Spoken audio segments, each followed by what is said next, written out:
మరోవైపు పట్టణంలోని కొత్త కుమ్మరివాడ వాల్మీకి నగర్లో గల రాజరాజేశ్వరి ఆలయంలోని శివరాత్రి వేడుకలు కన్నుల పండుగగా జరిగాయి. మహాశివరాత్రి పర్వదినాన్ని పురస్కరించుకుని ఉదయం నుంచే ఆ మహాశివుడి దర్శనం కోసం భక్తులు బారులు తీరారు. క్యూ లైన్లు కట్టి ఆ శంభో శంకరుని దర్శించుకుని ప్రత్యేక పూజలు అభిషేకాలు నిర్వహించారు. భక్తులు అధిక సంఖ్యలో విచ్చేయడంతో ఆలయ పరిసరాలు కోలాహలంగా మారాయి. హరహర మహాదేవ నామస్మరణతో మారిపోయాయి. ఈ మేరకు భక్తుల సౌకర్యార్థం ఆలయ కమిటీ ఆధ్వర్యంలో తగిన ఏర్పాట్లు చేపట్టారు.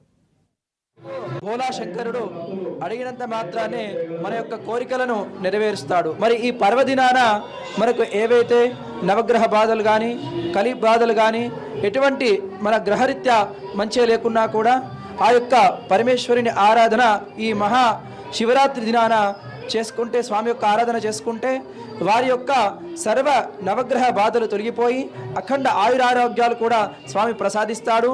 మరియు ఈ ఆలయ యొక్క ప్రత్యేకత ఏమంటే, ఈ ముందుగా చెప్పినట్టు ఇది ఆదిలాబాద్ పట్టణంలోనే ప్రత్యేకత అయినటువంటి సాలగ్రామ శివలింగం. మరి సాలగ్రామ శివలింగానికి వేరే లింగాలకు తేడా ఏమంటే, దీనికి బాగా నిష్ఠతో కూడినటువంటి వైదిక కార్యక్రమాలు రోజు జరుగుతూ ఉంటాయి.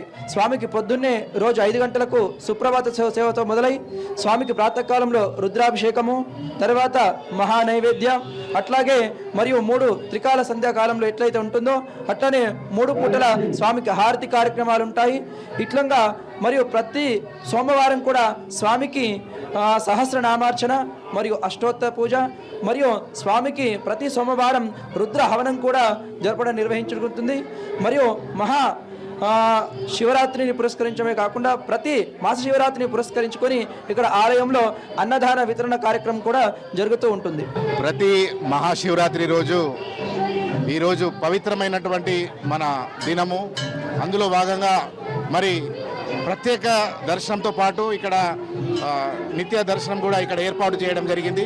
ఇక్కడ రాజరాజేశ్వరి టెంపుల్లో ఈ ప్రజలు ప్రత్యేకంగా మొక్కు తీర్చుకొని తనకున్నటువంటి మొక్కును తీర్చుకుంటారు. అందులో భాగంగా నేను సైతం ఒక కాంగ్రెస్ నాయకుడిగా స్థానిక మా యువ నాయకులు కంది శ్రీనివాసరెడ్డి గారికి ఎమ్మెల్సీ రావాలని మొక్కుకుంటూ, మరి వచ్చే ప్రభుత్వం కూడా వచ్చే ఎన్నికల్లో కూడా రేవంత్ రెడ్డి గారు మరోసారి సీఎం కావాలని నేను అదేవిధంగా రవీంద్రనగర్లోని ఉమామహేశ్వరాలయంలో ఆధ్యాత్మికత శోభ నెలకొంది.